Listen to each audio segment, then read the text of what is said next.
नमस्कार बच्चों, आज हम मंजरी इस पाठ्य पुस्तक से पाठ नंबर 10वां पढ़ने जा रहे हैं, जिसका शीर्षक है ईदगाह। ईदगाह इस पाठ का यह सेशन नंबर पहला है। पाठ को विस्तार से पढ़ने से पहले हम इस पाठ के लेखक प्रेमचंद इनका संक्षिप्त जीवन परिचय जान लेंगे। ईदगाह इस पाठ के लेखक प्रेमचंद जी है। प्रेमचंद इनका मूल नाम धनपत राय था। इन्हें नवाब राय और मुंशी प्रेमचंद के नाम से भी जाना जाता है। प्रेमचंद का जन्म सन 1880 ईस्वी सन में लम्हे वाराणसी में हुआ था। एक कहानी और उपन्यास सम्राट के रूप में प्रसिद्ध है। इनके प्रसिद्ध उपन्यास है सेवा सदन, निर्मला, रंगभूमि, कर्मभूमि, गबन, गोदान आदि। इनके कहानियों का संग्रह मानसरोवर नाम से 8 भागों में प्रकाशित है।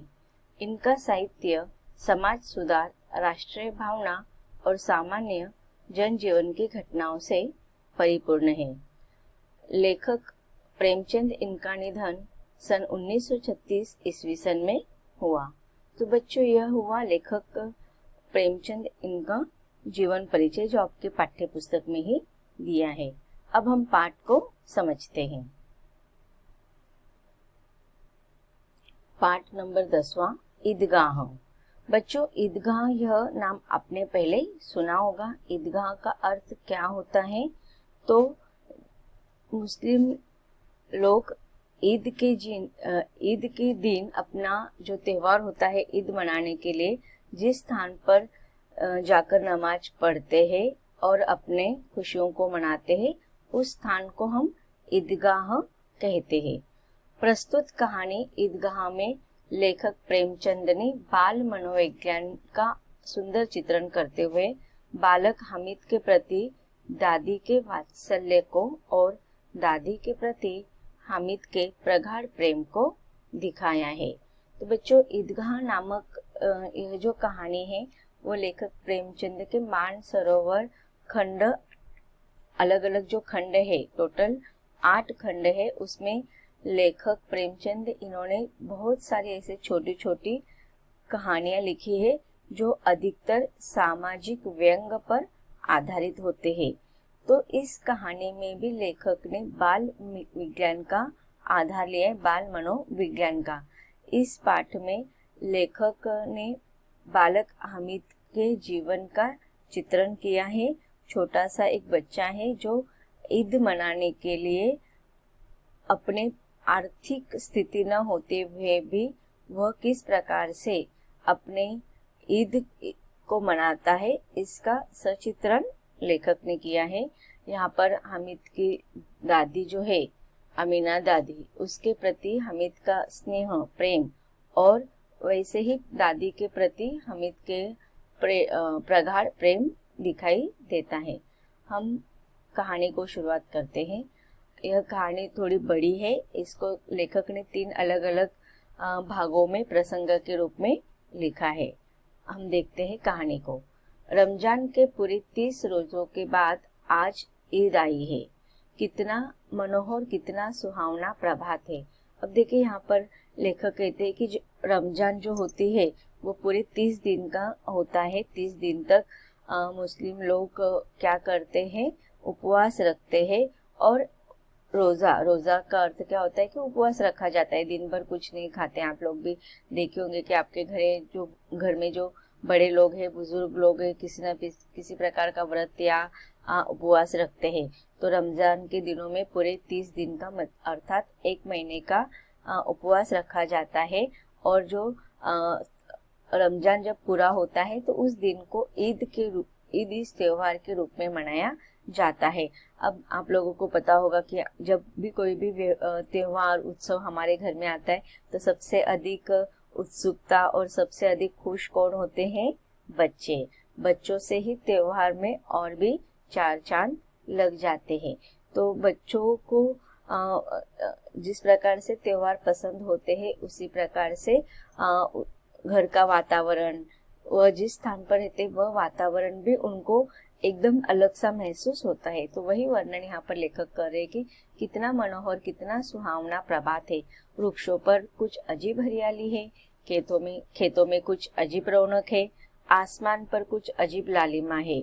आज का सूर्य देखा, कितना प्यारा, कितना शीतल है, मानव संसार को ईद की बधाई दे रहा है। अब देखिए यहाँ पर लेखक ने जो वर्णन किया है वो ईद के दिन का वर्णन है, और जिस प्रकार से ईद की शुरुआत हुई है तो उसका स्वागत न केवल बड़े लोगों ने, छोटे बच्चों ने, तो निसर्ग ने, प्रकृति ने भी उस त्योहार का स्वागत किया है। उस त्योहार में सारे प्रकृति भी सहभागी हुई है। इसका वर्णन यहाँ पर लेखक करे कि मनोहर वातावरण, सुबह जो प्रभात है वो बहुत ही मन को मोहक करने वाली है।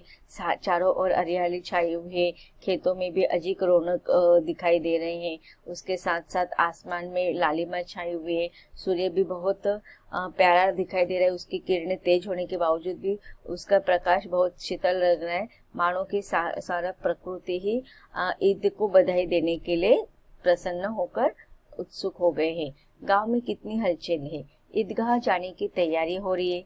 किसी के कुर्ते में बटन नहीं है, पड़ोस के घर से सुई धागा लेने दौड़ा जा रहा है। किसी के जूते कड़े हो गए हैं, उनमें तेल डालने के लिए तेली के घर भागा जाता है। जल्दी जल्दी बैलों को सानी पानी दे दे। अब देखिए इस त्योहार के दिन सारे लोग सुबह जल्दी उठ जाते हैं और सबकी भागा दौड़ मची है। अब त्योहार के दिन किसी को नए कपड़े पहनना है, किसी को सजना है, किसी को नए पदार्थ बनाने हैं, नए नए व्यंजन बनाने हैं खाने के लिए। तो सबकी कैसी भागा दौड़ी मची हुई है। सबको ईदगाह जाने की तैयारी, ईदगाह जाने के लिए सब लोग तैयार हो रहे। अब छोटे बच्चे हो या बड़े लोग हो, किसी के नए कुर्ते में बटन नहीं है या पुराना कोई कुर्ता जो है वो कभी पहना नहीं, तो ईद के दिन वो पहनने वाले तो उसमें बटन नहीं, तो पड़ोस घर में सुई धागा नहीं मिल रहा है तो आस पड़ोस ढूंढने चले जाते हैं। नए जूते पहनने हैं, वो अभी कड़क हो गए हैं तो उसमें तेल डालने के लिए तेली के घर भागा जाते हैं। और लोग भी अपना दिनचर्या का, रोज का जो काम है उसको जल्दी जल्दी निपटाने की कोशिश करें। कि खेतों में जाने वाले जो किसान हैं वो बैलों को पानी वानी सब दे रहे। ईदगाह से लौटते लौटते दोपहर हो जाएगी तो लेट हो जाएगा।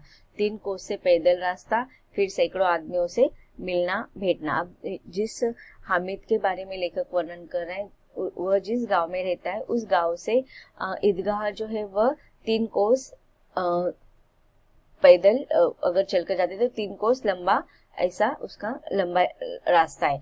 तो इसलिए लोग कहते हैं कि सुबह अगर हम सब कामकाज करके जाएंगे तो आने में इतनी जल्दबाजी नहीं होगी, क्योंकि आते समय दोपहर हो जाएगी। तो इसीलिए अगर फिर 3 कोस का रास्ता है, फिर सब सारे रिश्तेदार मिलेंगे, नए दोस्त मिलेंगे तो उनको भी बधाई देनी होगी। तो इसलिए दोपहर तक आना संभव नहीं होगा। लड़के सबसे ज्यादा प्रसन्न है।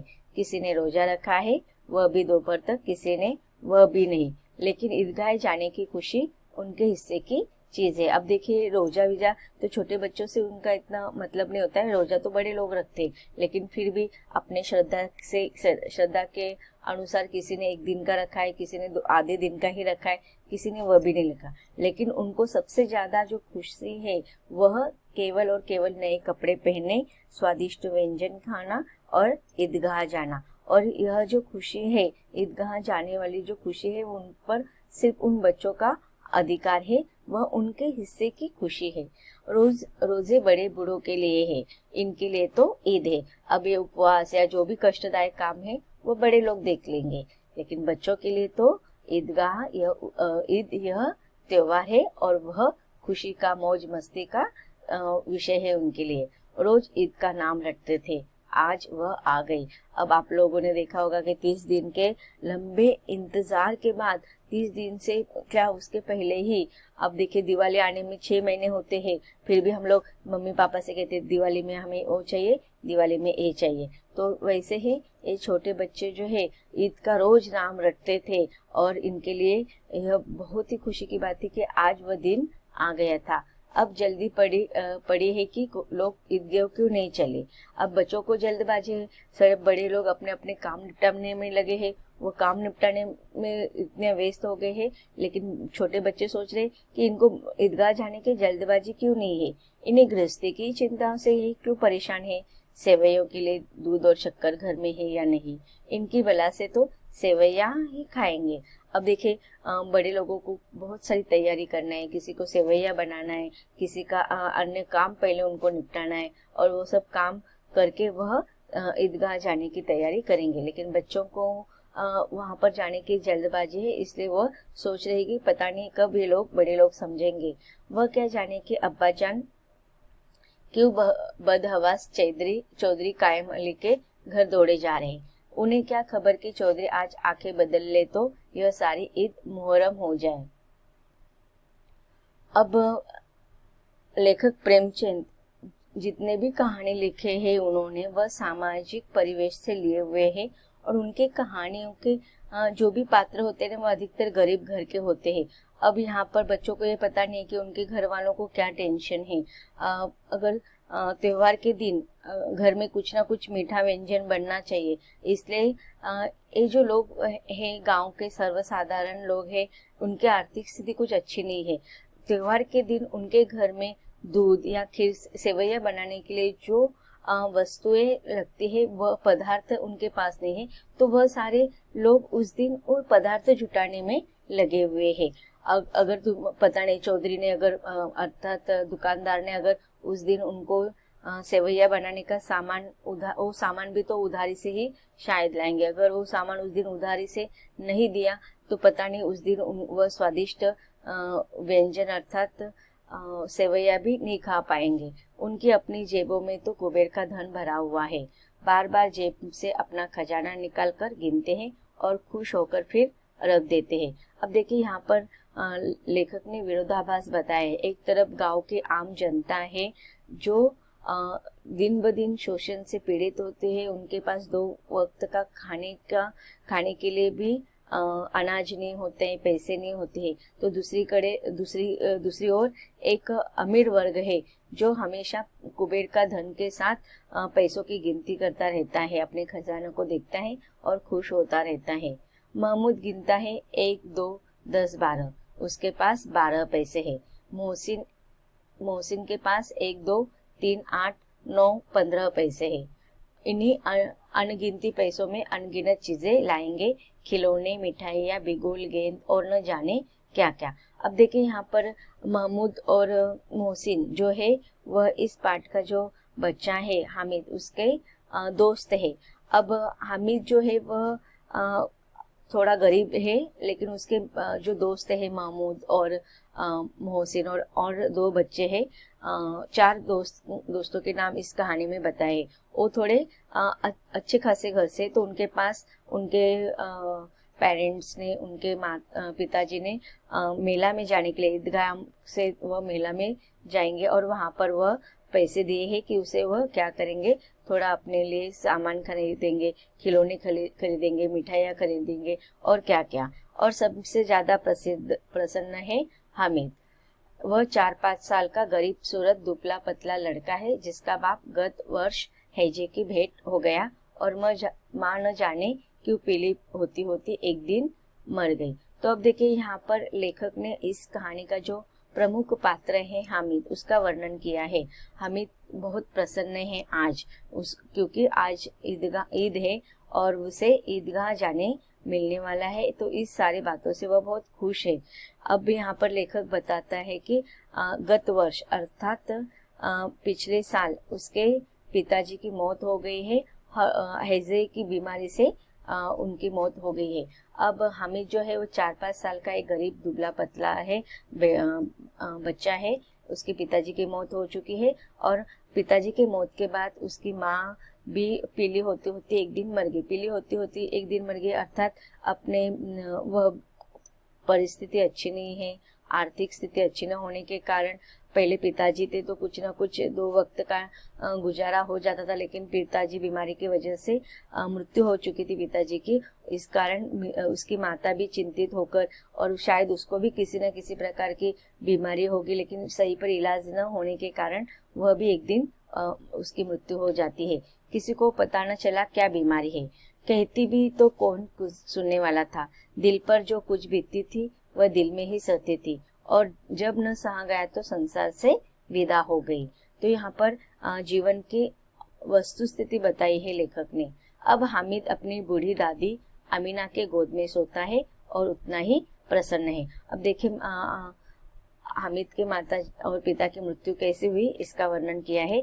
अब हामिद को कौन संभाल रहा है, तो उसकी बूढ़ी दादी जिसका नाम अमीना है, वो अमीना के ही गोद में सोता है। माँ का प्रेम अमीना दादी ही उसको देती है, और जो प्यार अमीना दादी से मिलते हैं उसमें वो प्रसन्न है। उसके अब्बा जान रुपए कमाने गए हैं, बहुत सी थैलियाँ लेकर आएंगे, और अम्मी जान अल्लाह मियाँ के घर से उसके लिए बड़ी बड़ी चीजें लानी गई है, इसलिए हामिद प्रसन्न है। और फिर बच्चों की आशा। अब देखिए अमीना दादी उस 4-5 साल के बच्चों को क्या बताती है कि तुम्हारे पिताजी और तुम्हारे अब्बा जान और तुम्हारी अम्मी जान कहाँ गए। तो अब अब्बा जान कहाँ गए हैं, पैसे कमाने के लिए किसी और जगह पर गए हैं, और अम्मी जान अल्लाह मियाँ के पास गई है। लेकिन जब वो लोग आएंगे तो तुम्हारे लिए बहुत सारी बड़ी बड़ी चीजें लेकर आएंगे। तो अब हामिद को लगता है कि उसके अब्बा जान और अम्मी जान जब भी आएगी तो उसके लिए ढेर सारे चीजें लेकर आएंगे, और इसी कारण वह प्रसन्न है। और उसके साथ साथ बच्चों की आशा कि देखो बच्चों को जो भी बात बड़े लोग बताते हैं उनको सच लगते हैं, वो तुरंत विश्वास कर देते हैं। और इसीलिए यहाँ पर लेखक कहते हैं कि बच्चों की आशा उनकी कल्पना तो राई का पर्वत बना लेती है। तो अब देखिए राई बहुत छोटी सी होती है, लेकिन वह कल्पना में इतना बड़ा दिखाई देता है। तो उसी प्रकार बच्चों का जो विचार करने की क्षमता होती है उसमें छोटी से छोटी चीज उनके लिए बहुत बड़ी लगने लगती है। तो बच्चों अब तक हमने देखा कि हामिद इसके माता और पिता की मृत्यु कैसे हुई है उसका वर्णन पढ़ा, और समाज के बहुतांश वर्ग की कहानी इस पाठ के माध्यम से लेखक हमें बता रहे हैं। आगे लेखक हमें हामिद के बारे में बहुत सारी बातें बताने वाले हैं, उसको हम पढ़ेंगे लेकिन इसके अगले सेशन में। धन्यवाद।